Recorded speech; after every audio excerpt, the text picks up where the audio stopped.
Assalamualaikum warahmatullahi wabarakatuh. Alhamdulillah, alhamdulillahi rabbil alamin. Wabihi nasta'inu ala umuri dunya waddin.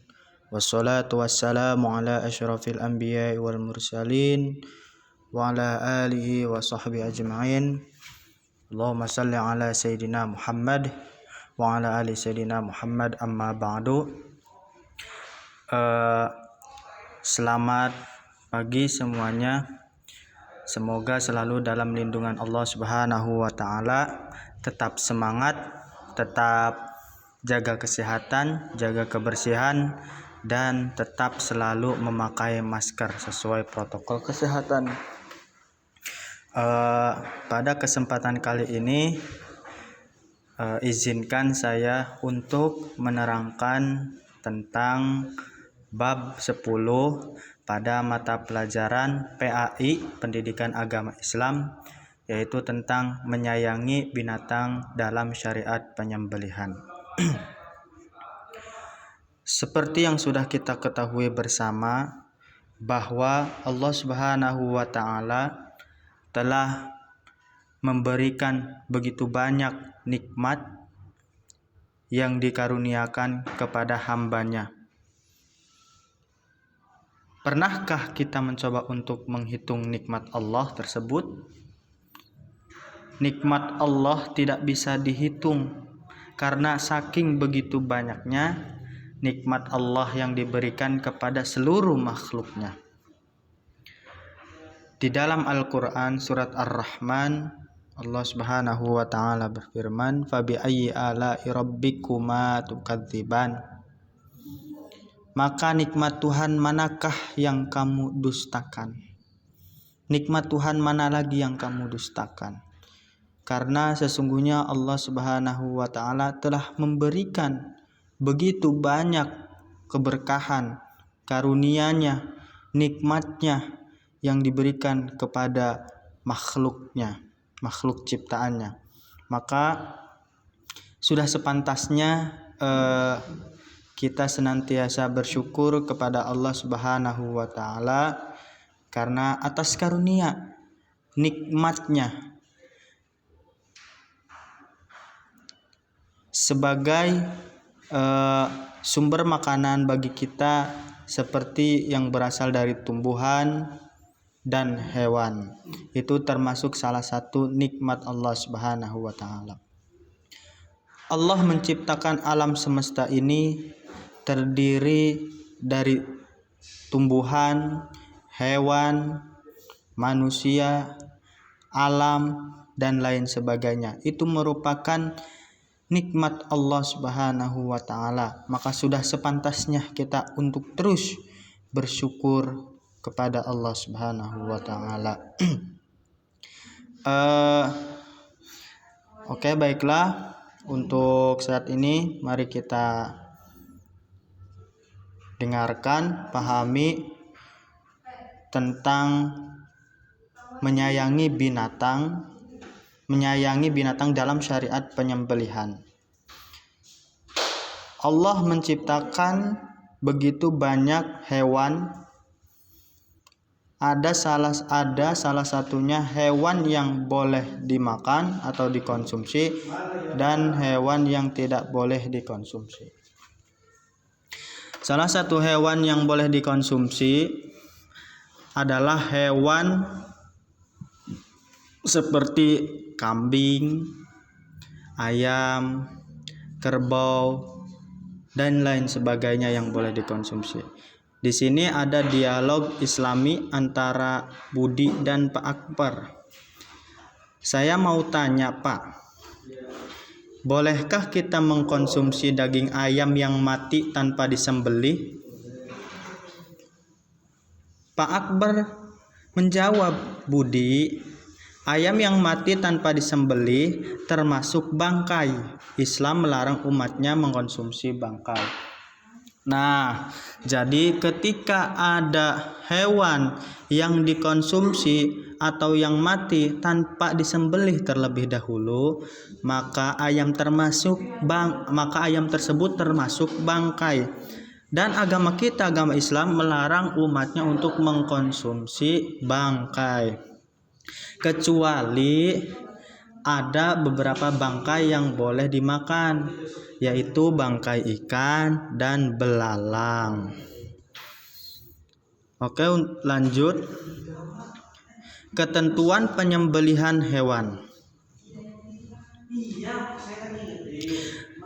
Pernahkah sebelumnya kalian berpikir mengapa sih hewan yang akan kita konsumsi harus disembelih terlebih dahulu? Islam mengajarkan setiap hewan yang akan dikonsumsi harus disembelih sesuai dengan ketentuan syariat. Mengapa?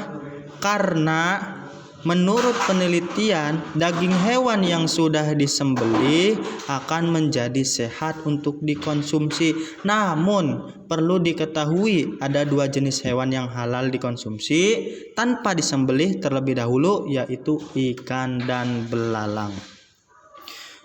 Oke, lanjut. Di sini ada ketentuan orang yang menyembelih. Yang pertama yaitu syarat bagi orang yang menyembelih itu, yang pertama harus beragama Islam.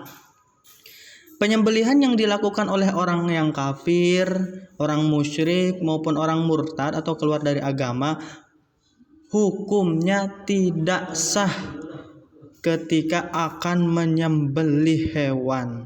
Karena salah satu syarat orang yang menyembelih yang pertama yaitu harus beragama Islam. Kemudian yang kedua yaitu menyembelih dengan sengaja, harus dengan niat. Ketika seseorang akan menyembelih hewan, maka harus dengan adanya niat, sengaja, dan harus dalam keadaan sadar. Kemudian yang ketiga, penyembelih itu, orang yang menyembelih itu harus sudah baligh dan berakal. Kemudian yang keempat, penyembelih membaca basmalah. Di dalam suatu hadis Rasulullah sallallahu alaihi wasallam bersabda, an Anasin radhiyallahu an qol dhahan nabiyyu sallallahu alaihi wasallam bi kabshaini aqraynaini dhabahuma amlahaini bi yadihi wa samma wa kabara wa wada'a rijlahu ala sifahihima. Rawahul Bukhari wa Muslim. Diriwayatkan dari sahabat Anas radhiyallahu an, Rasul sallallahu alaihi wasallam bersabda, telah mengorbankan 2 ekor kibas berwarna putih agak kehitam-hitaman dan bertanduk. Baginda menyembelih keduanya dengan tangan baginda sendiri sambil menyebut nama Allah, bertakbir dan meletakkan kaki baginda di atas berikat keduanya. Hadis riwayat Bukhari dan Muslim. Yang kedua, ketentuan hewan yang akan disembelih. Tadi yaitu ketentuan orang yang menyembelih, dan sekarang yaitu ketentuan hewan yang akan disembelih. Seperti apa sih hewan yang akan disembelih itu? Ada di sini syarat hewan yang akan disembelih. Salah satunya yang pertama yaitu hewan harus dalam keadaan hidup. Hewan yang masih dalam keadaan hidup itu menjadi salah satu syarat yang pertama dalam ketentuan hewan yang akan disembelih. Tidak sah hukumnya menyembelih hewan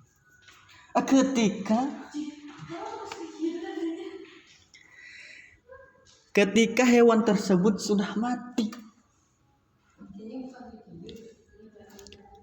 Adapun hewan yang sakit, tercekik, terpukul, terjatuh, atau ditanduk oleh binatang lain atau yang diserang binatang buas, apabila kita mendapatkannya hampir mati atau masih hidup lalu kita sempat menyembelihnya sebelum matinya, maka hewan itu boleh dimakan.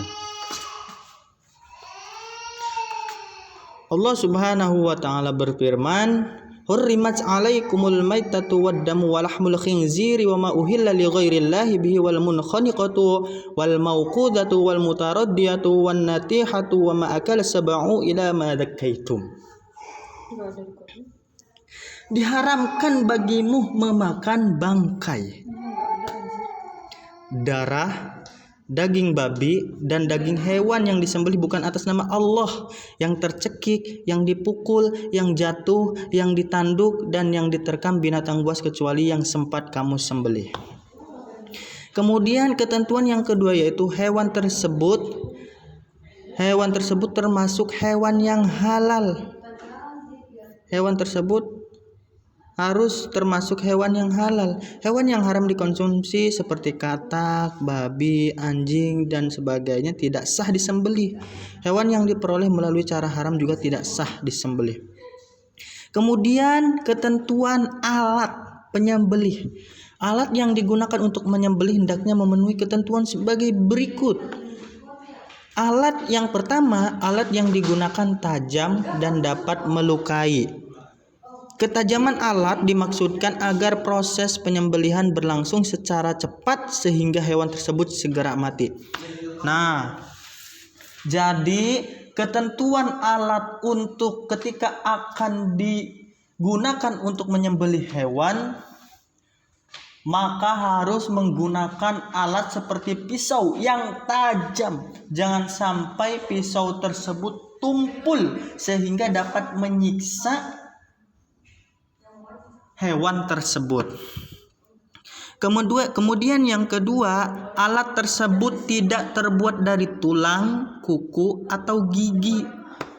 Berdasarkan hadis Rasulullah SAW, riwayat Bukhari wa Muslim, kita tidak diperbolehkan menyembelih menggunakan alat yang terbuat dari kuku, gigi, dan tulang. Kemudian yang D, ketentuan menyembelih. Supaya proses penyembelih menjadi sah harus memenuhi ketentuan sebagai berikut. Yang pertama, penyembelihan dilakukan pada urat leher sampai terputus. Yang pertama itu saluran makanan, saluran pernapasan, dan 2 urat lehernya. Kemudian yang kedua, pada waktu menyembelih hewan, orang yang menyembelih harus memastikan bahwa ia sudah memutuskan bagian-bagian berikut. Yang pertama, tenggorokan, saluran makanan, 2 urat leher yang ada di sekitar tenggorokan. Tata cara penyembelihan.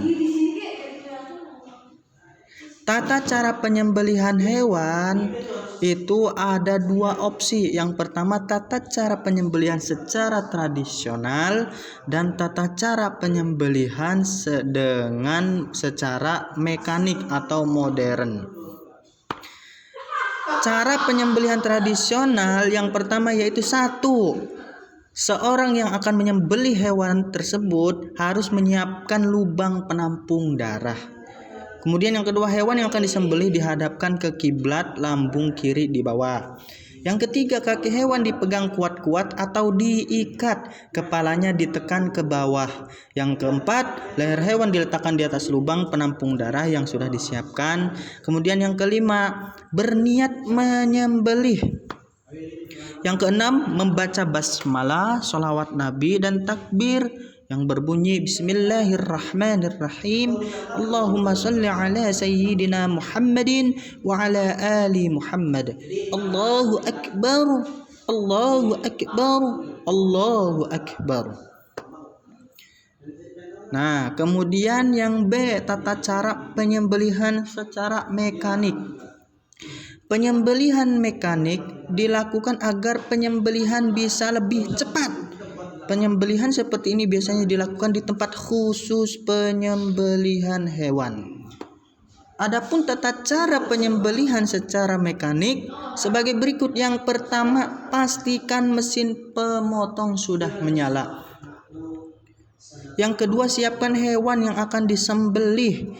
Yang ketiga, penyembelih berniat untuk menyembelih. Yang keempat, membaca basmalah, sholawat Nabi, dan takbir 3 kali. Yang kelima, masukkan hewan ke dalam mesin pemotong. Tahukah kamu bagaimana hukum mengonsumsi hewan yang disembelih secara mekanik? Hukum mengonsumsi hewan yang disembelih secara mekanik itu hukumnya boleh, halal, asalkan ketika melakukan sembelih hewan secara mekanik harus melalui dengan syarat-syarat dan ketentuan yang harus dipenuhi. Ada pertanyaan, bagaimana hukum mengonsumsi daging hewan yang berburu? Pak Ustadz, hukum mengonsumsi daging hewan hasil berburu hukumnya halal apabila ketika akan berburu membaca asma Allah Subhanahu wa taala, sebagaimana hadis yang diriwayatkan Bukhari wa Muslim an Abi Sa'labah radhiyallahu anin Nabi sallallahu alaihi wasallam qala idza ramaita bisahmika faghaba anka fa adraktahu fakulhu ma lam yuntin. Diriwayatkan dari Abu Sa'labah radhiyallahu an, katanya Nabi sallallahu alaihi wasallam telah bersabda, apabila kamu melontar anak panahmu pada binatang buruan lalu hilang kemudian menemuinya, maka makanlah selagi tidak berbau busuk. Hadis riwayat Bukhari wa Muslim.